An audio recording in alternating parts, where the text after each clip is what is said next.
বন্ধুরা, এই মুহূর্তে সবথেকে বড় খবর নিয়ে আমরা চলে এসেছি। তমলুকে 9 জনের জাল কাস্ট সার্টিফিকেট বাতিল।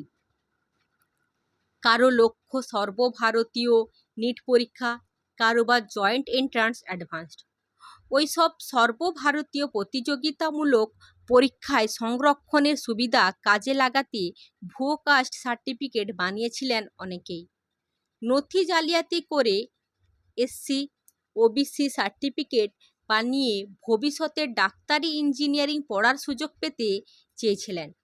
কিন্তু পূর্ব মেদিনীপুর জেলায় তমলুক মহকুমা থেকে বেশ কয়েকজনের কাস্ট সার্টিফিকেট নিয়ে সরাসরি নবান্নে অভিযোগ পৌঁছেছিল। সেসব খতিয়ে দেখে ব্যবস্থা নেওয়ার নির্দেশ দিয়েছিল নবান্ন। তার পরিপ্রেক্ষিতে তমলুকের মহকুমা শাসক দিব্যেন্দু মজুমদার 9 জনের কাস্ট সার্টিফিকেট বাতিল করেছেন। তারা প্রত্যেকেই ভুয়ো নথি দিয়ে এসডিও অফিস থেকে কাস্ট সার্টিফিকেট জোগাড় করেছিলেন বলে প্রশাসনের দাবি।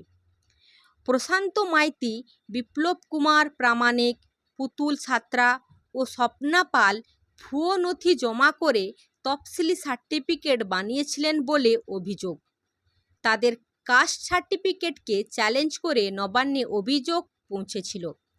মহকুমা প্রশাসন তাদের নথি যাচাই করে সার্টিফিকেট বাতিল করে দিয়েছে। অনগ্রসর শ্রেণী কল্যাণ দপ্তরের ওয়েবসাইট থেকেও তাদের সার্টিফিকেট ডিলিট করে দেওয়া হয়েছে। একইভাবে শেখ আরিয়ান, সানিয়া খাতুন, আসাদুল আলী খান ও তার ভাই আশফাক আলী খান, আনোয়ারা বেগম ভুয়ো নথি জমা করে ওবিসি সার্টিফিকেট বানিয়েছিলেন। 2021 সালে জানুয়ারি মাস থেকে ডিসেম্বর মাস পর্যন্ত তমলুক মহকুমা শাসকের অফিস থেকে ওই সব সার্টিফিকেট ইস্যু করা হয়েছিল। নথি ঠিকমতো যাচাই না হওয়ার কারণে এই ঘটনা ঘটেছিল। নির্দিষ্ট কয়েকজনের বিরুদ্ধে অভিযোগ জমা পড়তেই তদন্ত হয়, তাতেই আসল রহস্য বেরিয়ে আসে।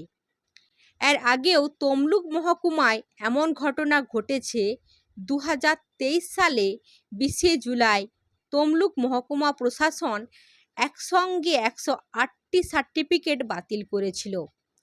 তার মধ্যে 2টি এসটি সার্টিফিকেট, 22টি এসসি সার্টিফিকেট এবং 84টি ওবিসি সার্টিফিকেট ছিল।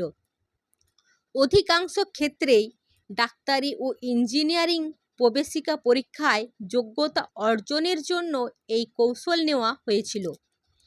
তমলুক ব্লকের খামারচক হাইস্কুলের অবসরপ্রাপ্ত প্রধান শিক্ষক অশোক কুমার হাটুয়া তার ছেলে এবং মেয়ের বিরুদ্ধে এফআইআর দায়ের করেছিলেন মহকুমা শাসক। জেনারেল কাস্ট হওয়া সত্ত্বেও প্রথমে এসসি এবং পরবর্তীতে এসটি সার্টিফিকেট বানানোর ঘটনায় এফআইআর হয়। জেলা প্রশাসন সূত্রে জানা গিয়েছে, ভুয়ো নথি দিয়ে সার্টিফিকেট তৈরির জন্য একটা চক্র সক্রিয়। তারা টাকার বিনিময়ে এই কাজ করে।